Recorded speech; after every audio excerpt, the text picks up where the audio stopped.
All right, what's going on, ladies and gentlemen? Welcome back to the channel. We are here with the final part of our Monster Gas mini bike. So let me just go ahead and go over everything top to bottom. As if you haven't been watching, I made a few changes from the last part. Yeah, let's check it out. So what we have here is a built from scratch vtwin 14 horsepower mini bike with an electric start. It's a belt drive, so have a little clutch here, and that tightens our belt and goes back here to a pulley, jack shaft, and then finally to our little mini bike tire. So the funny thing is, I got this engine for free as it was a generator motor, and it was seized up. Unfortunately, it's a tapered shaft. What I had to do for this pulley was get my Dremel tool and kind of grind out a taper as well so it would fit on this shaft. And man, if I could get a torque converter for this thing, I would be so happy, but unfortunately I'm stuck with just belts. Also, as you can see, we have ourselves a little rear swing arm set up,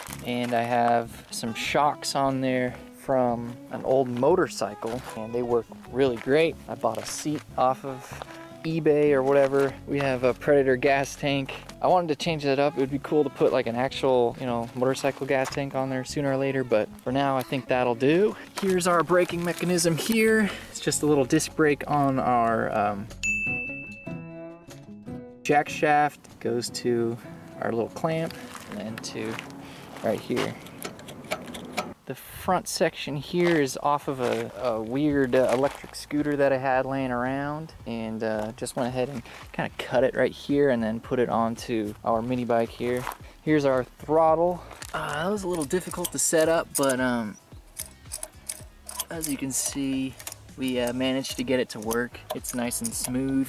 I got a spring right here that goes to our clutch so that you actually let off the clutch and then you start to go. Here's our electric start. That was off an old lawnmower. I went ahead and kind of rigged it up for this guy. So I think that's pretty much it. So I'm wearing my jeans, a long sleeved t-shirt, just in case this thing goes whack on me and we crash. So I don't want to have a skin burn the size of my whole body. So let's go ahead and start this thing up.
So unfortunately, one problem is the fact that it's always engaged. It's kind of a double-edged sword. In one instance, you don't have to keep pushing down while you're driving, so if you're going long distance, that's really nice.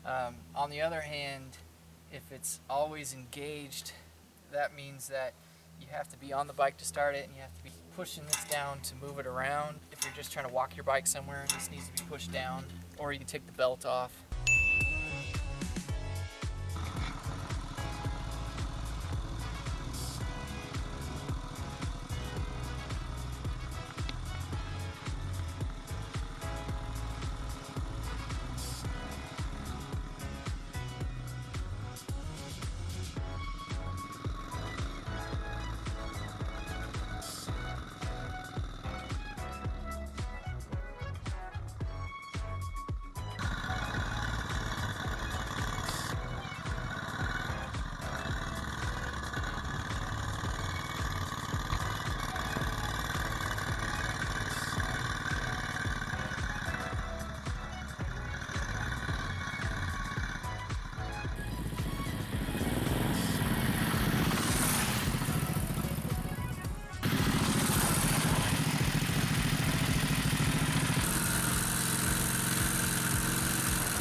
Alright, so it is the next day. I'm back in the garage with our mini bike here. And what I'm really wanting to do is actually getting this guy going. This is a little 36 volt motor in here, and I got some 36 volt batteries right here.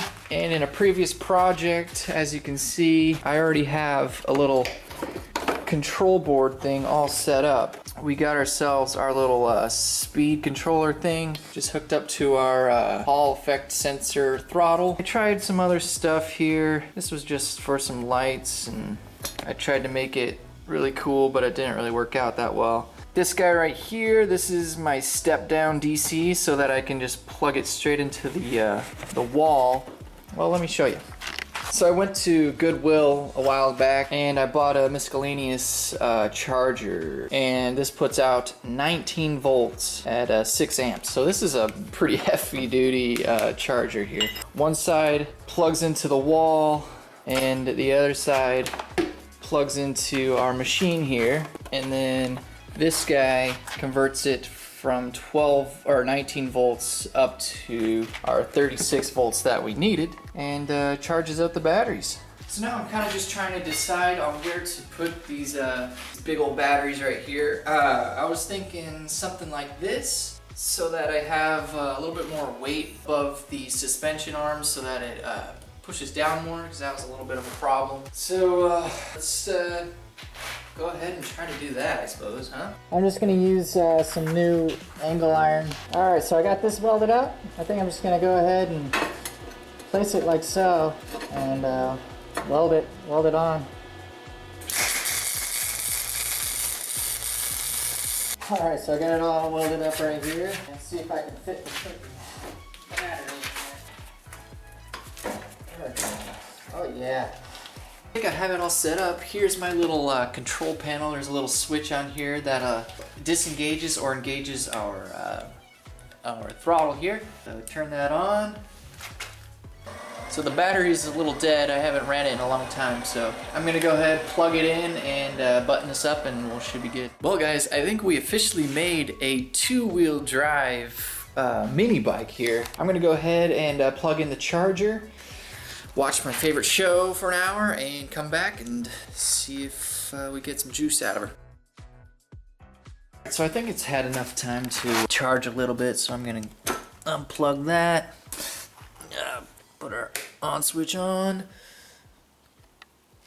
Oh wait, it was already on.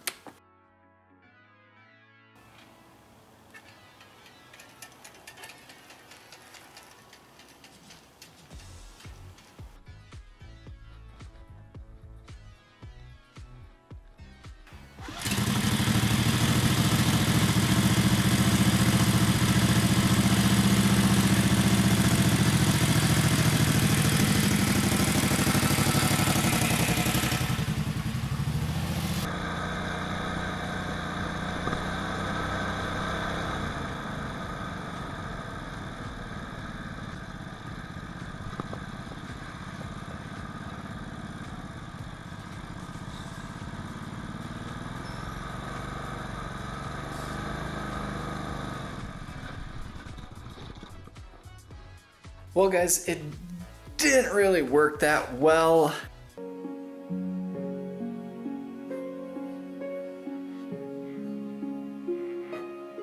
I don't know if because it's too heavy, so I don't know if it's just too much weight with the vtwin and the 1, 2, 3 different batteries, or it might just be that the battery was still dead. I gave it about 45 minutes to charge, and still wasn't quite working right. So yeah, I'm not sure if it... I mean, it kind of wants to go, but not really. Yeah, this thing kind of looks like it has a bomb strapped on the back, and this is our little detonator right here. It's quite the machine, though, I'll tell you what. So yeah, I think I'm gonna go ahead and throw it on the charger overnight and see how that does. But I think that's gonna be it for this one. I'm done working on it for today. But anyways, guys, I appreciate you watching.